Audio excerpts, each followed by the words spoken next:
The store in the woods at my dad's house has been a mystery in our family since we moved here when I was a little kid. We knew 100 years ago that the Wopsy Railroad ran right through my dad's backyard, and this cave's entrance is about 10 feet from it. We always thought it was connected. Storage for railroad equipment. In doing some research trying to discover whether or not it was connected to that, people told me I needed to reach out to Elaine Ebersole Conrad.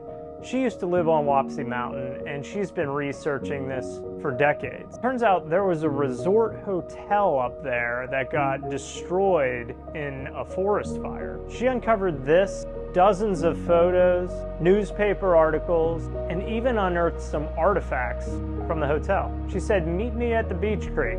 I have a lot I want to show you." When I started, there was no such thing. There was no internet back in the late 70s. Yeah. I would go to the old Altoona Library downtown and sit in front of a machine with film, microfiche, and literally hunt for a needle in a haystack, because in the very beginning, I didn't have any dates. You know, I'm just winging it. Living on Juniata Gap Road, Uh-huh. the Altoona campus, we're talking 100 years ago, had a railroad running right through it. Right through the middle of it, yeah. And then snaking all the way up. And the reason I reached out to you, my dad's house is right across the street from Juniata Gap School. We always knew there's, in the backyard, you can see there's just this little hill, and then probably a 10-foot wide, just perfect kind of track, like what used to be the old they called it railroad. the railroad bed. Yeah. Oh, that's right. It was called Logan School back then. Yeah, this is a topo map from 1920. Uh-huh. So it started down here in Juniata. It went way out into Homer's Gap, all the while reaching higher elevation because they couldn't go straight up the mountain. There was a trestle out here on the turn, and then here's the top of the mountain road out to the lookout. It ran pretty much parallel to the stream coming down from the mountain at Spring Run. Yeah, that would have been it, gone through your dad's backyard. Yeah. It gets to you, doesn't it? Oh my gosh. Well, it's a wonderful hike. You've probably done it. Mm-hmm. Okay, then you know. You can actually see where the trestle used to be, because it makes that 180-degree turn. After so many years, not that many years, the wooden trestle started to deteriorate. Today's video is sponsored by Charlie's Tree Service. It's like 15 degrees outside right now. If you need firewood, Charlie's Tree Service can help. And with the wind blowing, if you have storm damage in central PA, that's who you have to call. Taking down trees is one of the most dangerous jobs there is, even for the professionals. So don't leave it to yourself and have something like this happen.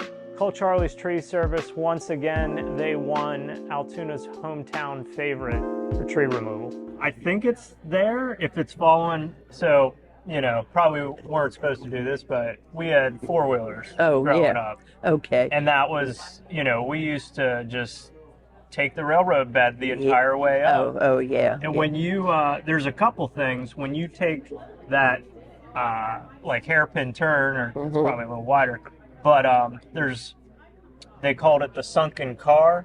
Do you remember that? No, that one I've never heard. What is it? So there's like a little area right where that hairpin turn happens. Okay. And there was, at some point somebody drove a car back there. Okay. And it was just abandoned. Okay. And, yeah. My sons probably would know. My boys all had trail bikes. Yeah. And they rode all over.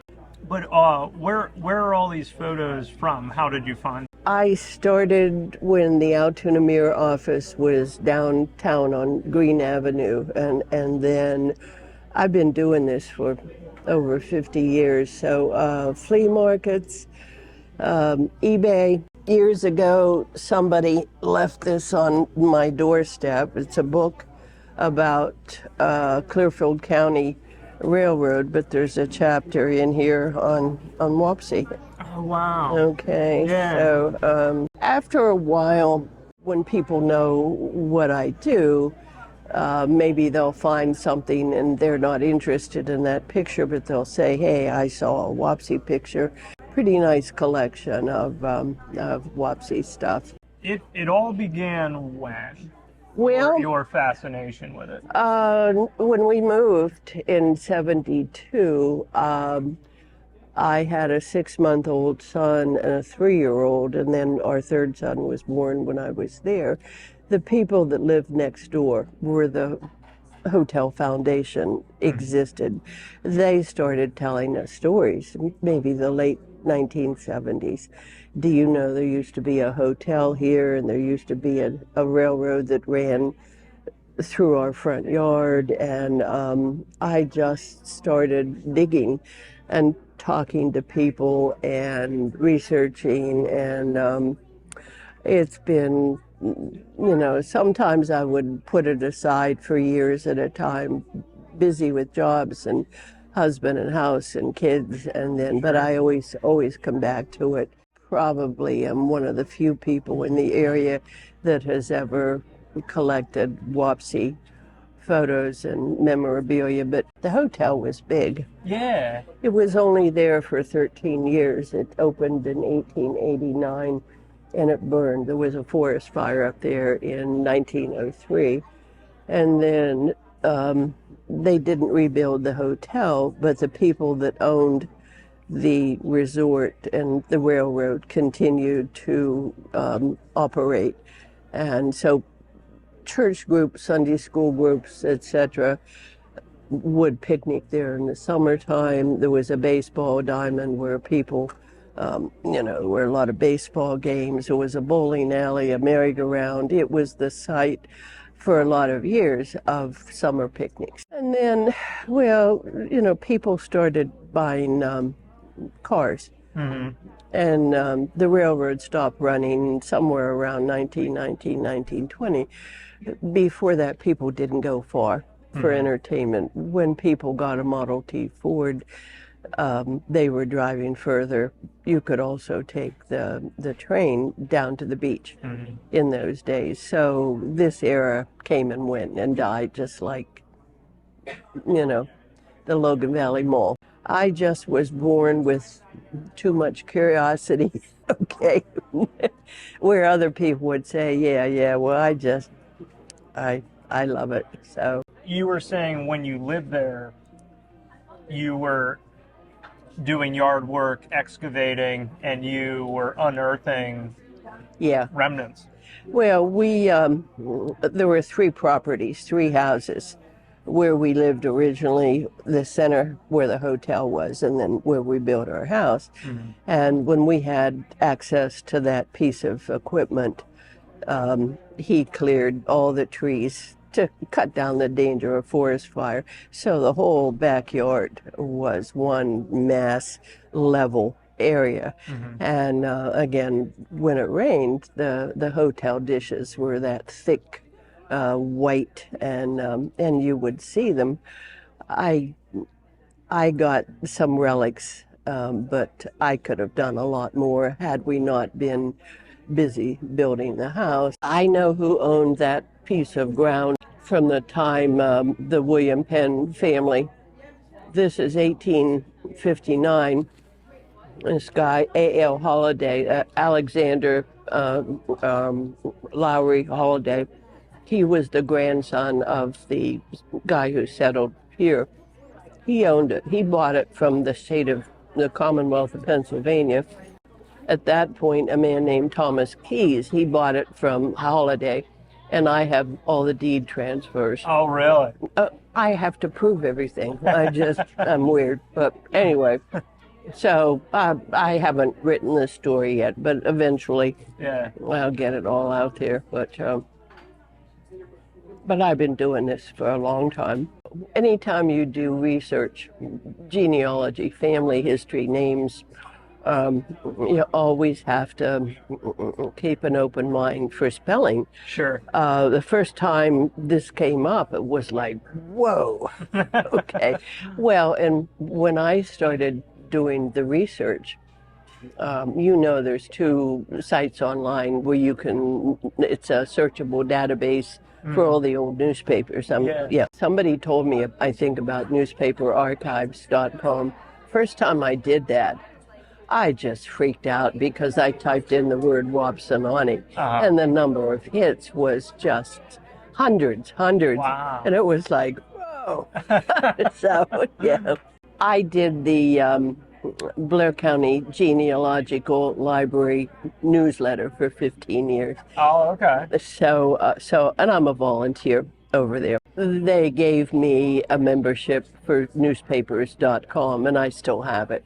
So I have access to both of them. That's where I get a lot of my stuff. And I'm learning AI. I'll have to show you some pictures. Oh, yeah. So the railroad. Yes. Who built it and why? Because I was reading, like, it wasn't exactly a successful, it seemed to never really take off. It never was successful. What happened, there were maybe a half a dozen men. One was William F. Gable, a couple railroaders. They got together, and there had been a hotel up there. The guy, Thomas Keyes, who bought the 400 acres from Holiday, he had a small hotel.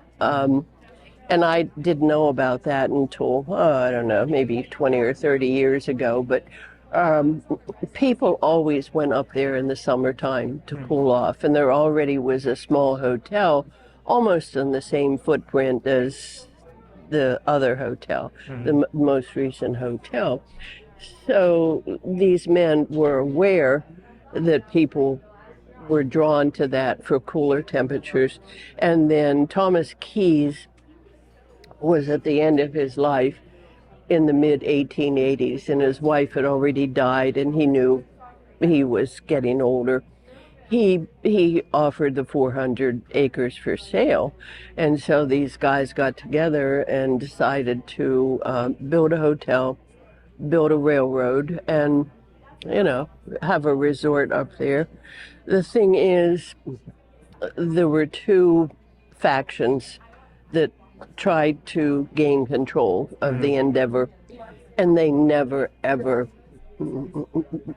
made it work. Right. It was always in receivership. It must have changed corporate names 6 or 7 times over the years. It started out as the Altoona and Wopsononock. Then somebody wanted to connect to Clearfield County, so the corporate name became Altoona, Clearfield, and Northern. Then it became Altoona and Beach Creek. Then it became Pittsburgh, Ebensburg, Johnstown, I don't know, really convoluted. But no, it never made any money. Yeah. It was a wonderful thing if you lived in Altoona or lived in Hollidaysburg. But as far as a business success, it was a dismal failure. And by 1919 or 1920, like I said, people were being able to afford to buy a car. And the era of staying local to cool off in the summertime was here and gone. So, you know, and then the years went by, and you know how quickly nature takes over. Because my 3 boys spent so much time in the woods, the site of the merry-go-round is still there. And then when we built our foundation, there were water pipes everywhere that we removed. But it's just a great place for the boys to grow up. Yeah. Was there a reason why it was the smaller gauge? They didn't have a lot of money to start, and before anybody said, you know, maybe we should discuss this and decide whether we want to stick with the PRR standard gauge of 4 foot 8.5. And they had already bought some passenger cars. They had already purchased something. Everything was cheaper. The locomotive for narrow gauge was cheaper. And what they did then in 1916, they finally decided to standard gauge it. But instead of ripping up one of the rails and moving it over, they simply laid a third rail. Anything that was metal was scrapped in 1925, and I have that story too. The wooden cross ties are still there. Yeah. And so the railroad spikes come up all the time. In my garage when I moved, I had a barrel in the garage with maybe 100 railroad spikes, and I couldn't take them with them. I left them behind. I have no idea, whatever. Yeah. But you hang on to one of them. Oh yeah. Okay. Oh yeah, I have one. Yeah. But you can walk that railroad bed, especially in the spring after the freeze and the thaw and the freeze and the thaw. You can find railroad spikes, and they're smaller. Yeah. They're only about this long. Where did it begin? Like if we're in Juniata? Where Spring Run runs under Chestnut Avenue, the railroad ran parallel to Spring Run, and it's still there. This is Juniata Shops, okay? Okay. This little two-story wooden structure, that was the Wopsy Railroad Station. This is Spring Run. This is still there. Here it is, ready to head up the mountain. That's 1913. This is what's called, if you know the configuration, this is a 260 Mogul, 3 open cars for summer. Yeah. This is the most expensive postcard I ever bought. I paid $20 for that long ago. This card is probably a couple hundred now on eBay. Oh my. I bought a lot of stuff on eBay over the years, but yeah, that's where it started. This is a typical summer group, you know, people coming up for a picnic, cars full. Yeah. And then out at the lookout, this was built about the same time as the hotel. Okay. And 4 stories and 40 feet high, right at the edge of the mountain. That looks a lot different than what you got there now. So this I thought was a cool ad. Oh. It's 1892, so just a year after it opened. First class hotel. And then there are advertisements in New York City and Philadelphia newspapers. Oh, This wow. is 1890, and the hotel had only been open for a year. How many rooms was it? 60. 60.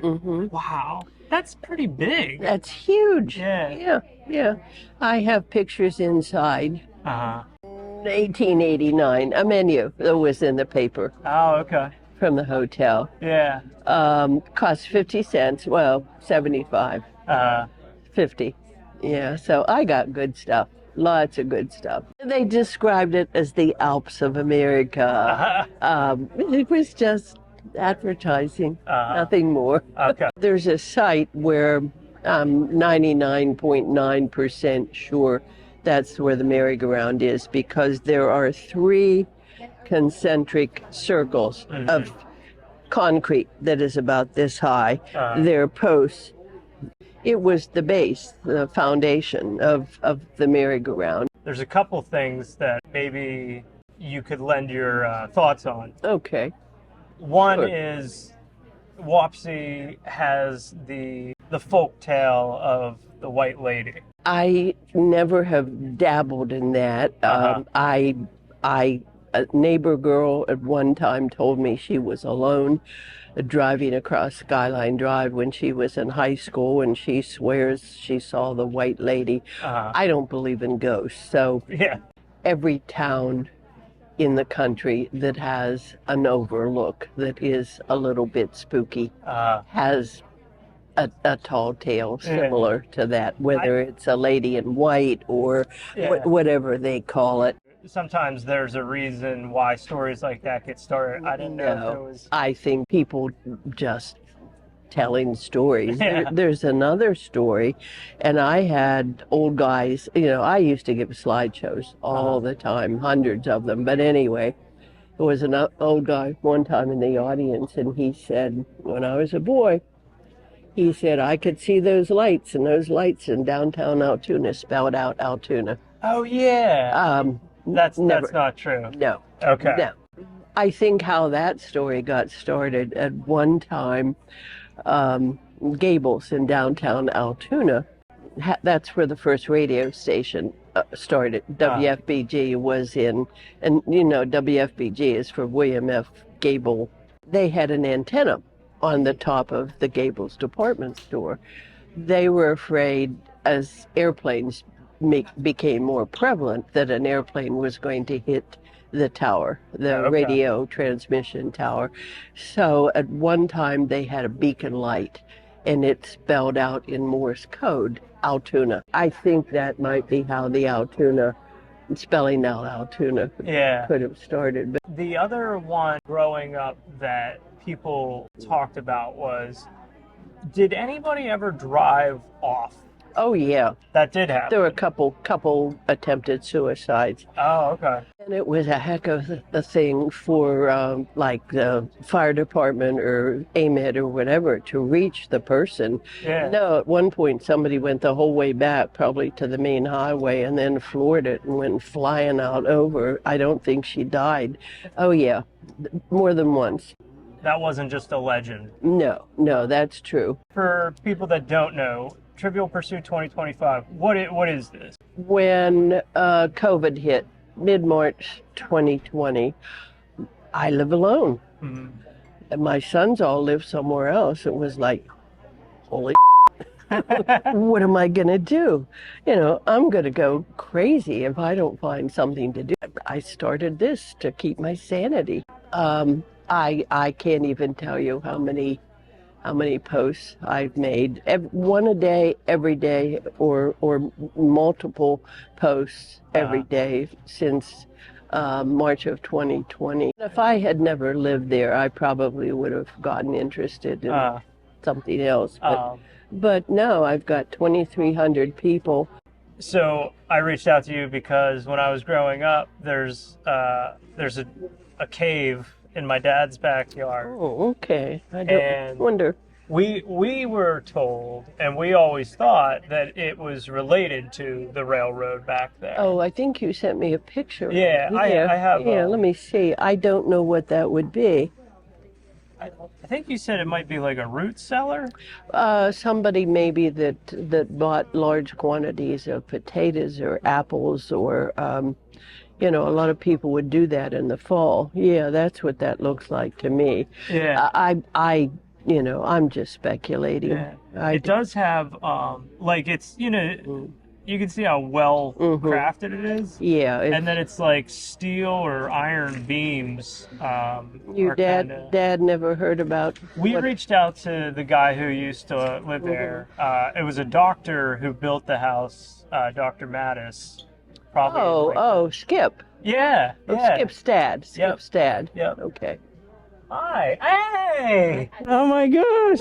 What's up? How are you? I'll let you get back to your thing. Oh, yeah. I took your picture and I sent it to Ben. I was like, do you see who that is? Back to doing your thing. Hey. It's awesome to see you. Good to see you as well. We're talking history. By the way. Thank you. Yes. Yeah. This story, even though I try really, really hard to keep it in perspective, and you know, it's just a small story, it's still my story. Okay, my little piece of heritage. You know, when I was in college, I wanted to go to Greece and dig and find things. Well, you know, everybody can find something in your own backyard. I realize how lucky I am.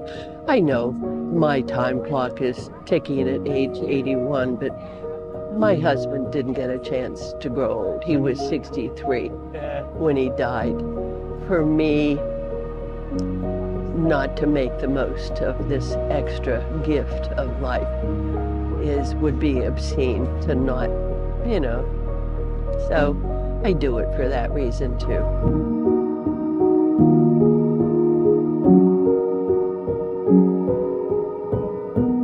Guys, thank you so much for watching this episode. I'm pretty excited about a couple videos I'll be putting out soon. If you've been wondering about what's happening inside the former UVA building, I have a conversation with the owner. I'm really pumped that I met Tim Clock, who is a chainsaw artist. Follow us for those stories and hit that notification so you know when I put out fresh content. I'm Scott Riley. And this is Hi Guys Video.